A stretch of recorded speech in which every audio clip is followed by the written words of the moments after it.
Kembali lagi bersama saya Mainata Syibul Tarigan dengan NIM 1243113060, mahasiswa kelas C PGPA Istanbul 2024 pada mata kuliah Pendidikan Pancasila dengan dosen pengampu Bapak Dr.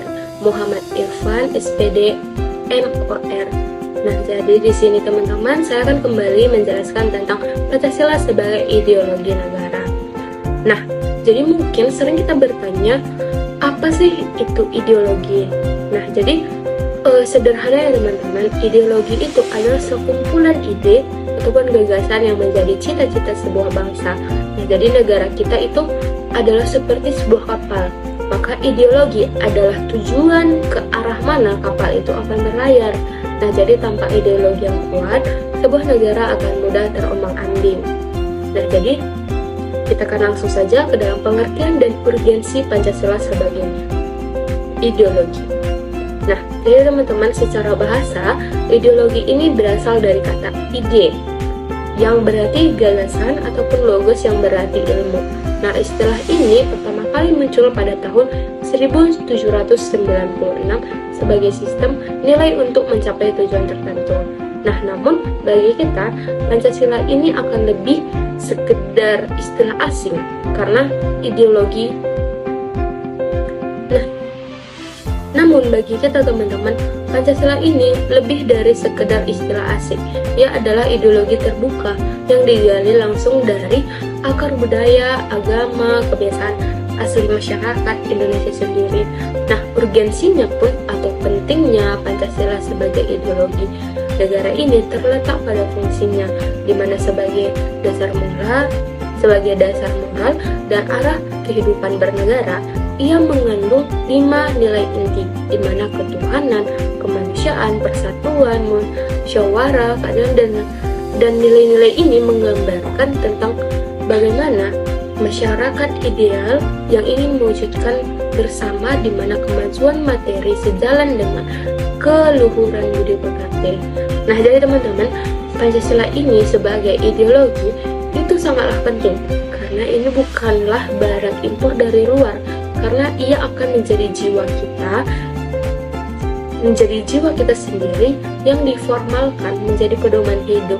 Nah, dengan Pancasila ini pun sebagai ideologi, kita akan memiliki gagasan yang kuat dan tidak kehilangan jati diri di tengah arus globalisasi yang semakin kuat.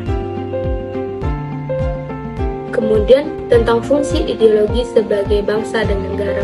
Nah, mungkin secara umum teman-teman, ideologi ini berfungsi sebagai etika dalam pelaksanaan kekuasaan.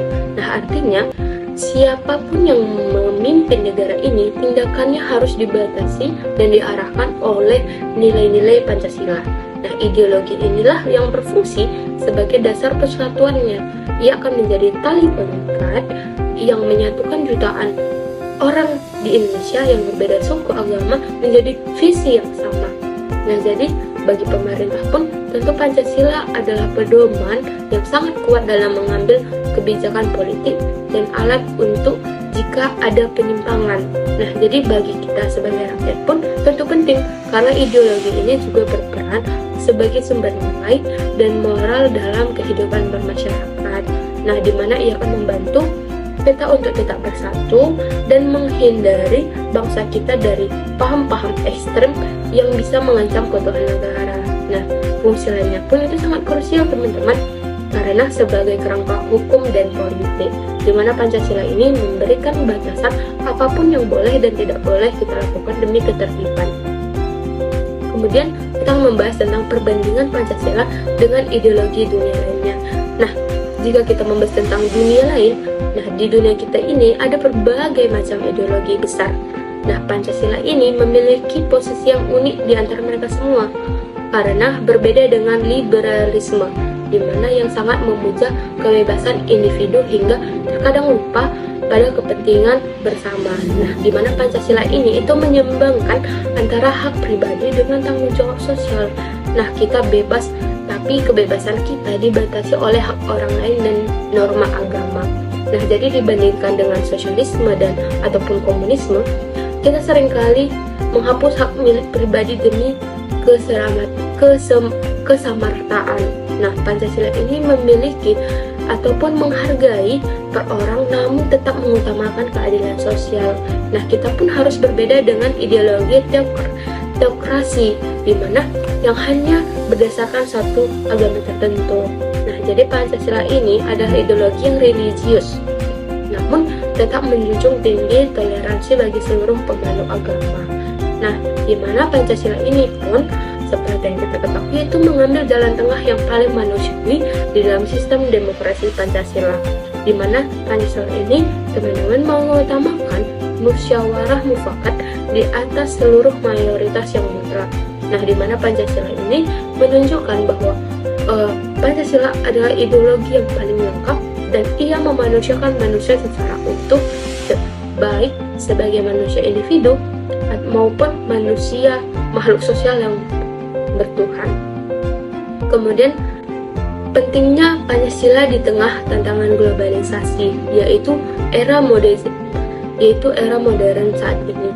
Nah, Pancasila ini memiliki peran yang sangat berat, yaitu sebagai benteng identitas bangsa kita. Nah, jadi kita tidak hanya menghadapi perang fisik, tapi perang ideologi melalui internet dan gaya hidup. Nah, jadi ancaman seperti narkoba, terorisme, dan materialisme, gaya hidup yang hanya mengejar harta adalah tantangan nyata yang bisa merusak mentalitas generasi budaya kita. Nah, jadi Pancasila ini teman-teman disebut dengan 3 dimensi yang hebat. Yang pertama yaitu dimensi realitas, yaitu hidup dalam masyarakat. Itu yang kedua idealitas, berisi cita-cita luhur, dan yang ketiga fleksibilitas, itu mampu menyesuaikan diri dengan perkembangan zaman. Nah, jadi teman-teman, karena itulah Pancasila ini bersifat dinamis dan tidak kuno dan bisa menjawab tantangan teknologi asalkan kita konsisten dan melaksanakannya dengan baik. Nah, upaya mempertahankan Pancasila ini pun harus kita mulai dari menumbuhkan kesadaran diri sendiri akan nilai-nilai luhurnya. Nah, kita harus menjadikan sumber hukum utama dan kepribadian bangsa setiap tingkah laku. Nah, sebagai calon guru pun tugas kita itu untuk memastikan nilai-nilai ini tetap hidup dan tidak hanya teks yang dihafalkan, tapi juga menjadi karakter yang dipraktikkan. Nah, sebagai kesimpulan dari bab 4 ini, Pancasila itu adalah ideologi komprehensif, artinya teman-teman, yang menjadi dasar moral arah bernegara, pemersatu dalam keberagaman. Ia adalah anugerah terbesar bagi kita bangsa Indonesia dan mampu menyeimbangkan hak individu dengan kebersamaan secara harmonis melalui sistem musyawarah mufakat yang tidak dimiliki oleh bangsa lain. Nah, di tengah gempuran globalisasi ini pun Pancasila itu menjadi satu-satunya benteng yang menjaga agar kita tetap menjadi Indonesia. Ia menuntun konsistensi dari kita semua, baik rakyat maupun pemimpin, untuk menjadikan sebagai sumber hukum utama dan kepribadian dalam kehidupan sehari-hari. Nah, tanpa pengalaman yang nyata, ideologi ini sehebat apapun hanya akan menjadi sekumpulan kata-kata tanpa makna.